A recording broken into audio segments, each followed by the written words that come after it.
put it, on the foreplay, and we reject that on the grounds that it's futile and that there's no evidence, contrary to what Ian was suggesting, there's no evidence it helps to radicalise people or spread revolutionary ideas among them.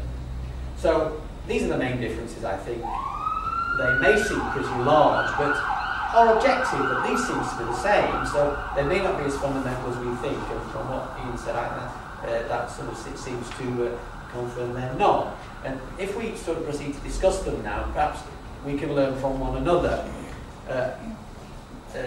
Ian said he always liked the Socialist Party and the people in it and a lot of things they were saying, and Class War's own website, which I don't think Ian has anything to do with now, does say the following about the Socialist Party. Despite the name, they're not authoritarians. They are in fact pretty cool. Check out their newspaper. Okay. Thanks very much.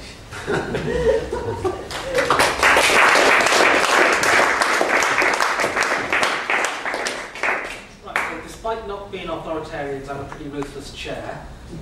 So please make sure everyone can be heard. I'll probably give precedence to visitors and people I don't think are necessarily members to try and hopefully ensure a bit of balance.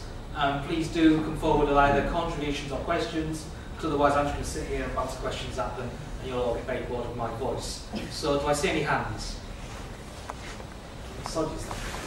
Yeah, yes. Yeah, I'm concerned about the definition of the majority and the use of the ballot. And how the party sees the use of the ballot, and how other anti-parliamentarians see the use of the ballot or whatever. So, I mean, on the one hand, you've got the left-wing turnouts, especially SWP. Well, they used to say it, they're not saying it now. Don't enter Parliament, don't enter Parliament, whatever you do, you enter Parliament, and it's down to swallowing you. You're going to end up automatically being part and parcel of the capitalist system. Well, fair enough. You take that view if you so wish. Party's case is that we contest elections, knowing full well what appeal we've got at the present, that we're not going to achieve much. It's merely our election campaigns are merely propaganda exercises. It gives us an opportunity to get the case across, and because it's an election, it highlights the possibility of striking home somewhere amongst the working class. But at the end of the day, and I hate using that term, in regards to socialism, and particularly in the way that socialism is achieved, right? Whether it's through the parliamentary vote or through direct action outside the parliament, or, which I would much think is going to occur, a combination of the two.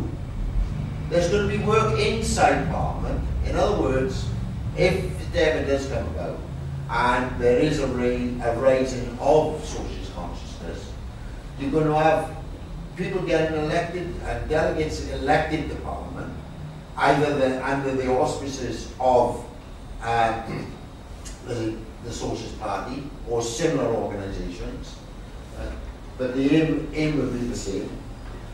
And then outside of Parliament, you're going to have this direct action taking place. Some of it is going to be in accord with capitalism, and it's going to be more call for reforms. And if the standard and the level of class consciousness is high enough, the capitalist class is going to give it to them. Yes, we don't want this so-called revolution feel that. Have a couple of peanuts, feed yourself with that. That would go on. And then on the other hand, then you'll have people calling for revolution, like the Socialist Party, like class war, and saying that we need to get at the fundamentals and change the direction that society is going in. It's not so-called, it's not progressive in any shape or form. In fact, it'll turn around and eat you all up. That's the way capitalism is going. But you achieve the revolution. The revolution comes about. Now, not necessarily through Parliament, but the revolution comes about. The state is taken over. Right? It's still held.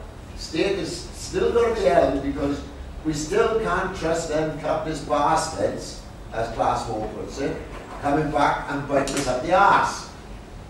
We don't want that. No way, shape or form. Right? We don't want them in control of the armed forces. So they can turn around and say to the armed forces, right, go take it on them. Well, we are going to be in control of the state for the time being. Yes, necessary. Necessary. Well, let me just come to my point. and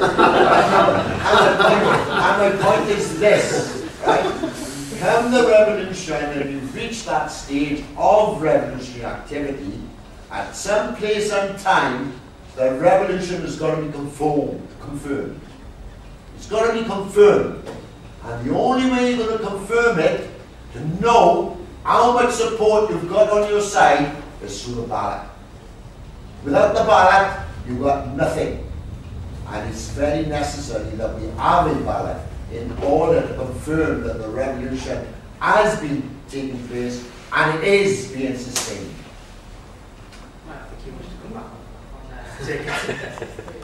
I'm sorry for pointing. It's a good question. Yeah, well, you seem to be hovering between the two strands, between Class 1 and the SMG for most of it. And then I was interested in what you said right at the end, which I haven't quite appreciated, that it's necessary to control the state, which, you know, brings us to the classic argument between anarchists and Marxists. And it's not necessary for us to control the state, it's necessary for us to abolish the state immediately. The state is an organ of class power, it can only ever be an organ of class power. If you're talking about capturing the state, on behalf of who? You know, so the state, anyone who takes over the state will then start to act in different interests than the class interests. You know, as Bakunin said to Marx, you know, the revolutionary party, the dictatorship of the proletariat will not be a dictatorship of the proletariat. And what you're talking about, taking over the state, stop the army taking over, to all intents and purposes, dictatorship of the proletariat. You know, however, you know, it won't be a dictatorship of the proletariat, it'll be a dictatorship over the proletariat. Because, you know, who are these people who are going to administer the state? They have separate interests from the, you know, from the working class. Who is it going to be? Is it going to be a small handful of socialist MPs? They will show, you know, who will have a different class interest than the people they might have been originally elected to represent. The representatives not direct democracy, they've got interests of their own. There's no way the state can be taken over. This, you know, we're aware of this argument. I wasn't quite sure that the SPG took this line. It was necessary to capture the state. I'm quite surprised. Because then we have a clear and fundamental disagreement, which goes straight back to Bakunin and Marx and the role of the Revolutionary Party, the role of the state. The idea of the state will wither away at some point. You know, if anyone could show me in the history of the world where the state has actually withered away, state mechanism, people who run it, the new ruling class, develop interests of their own separate from the people they allegedly represent. But, you know, it's diabolical, Brian. It doesn't mean it. Right. Well, you seem quite passionate about it at the time. Right. So I think, sorry, just want to go back to another thing Howard said. I mean, it's very, and I'll say that it's quite difficult to argue with Class 4 and the elements that Howard said there. About CWR, indeed, as he says in the book, personally, I do take a two-class position, and I've always argued some of the stuff like the Unpunished Business book was written in the 90s when I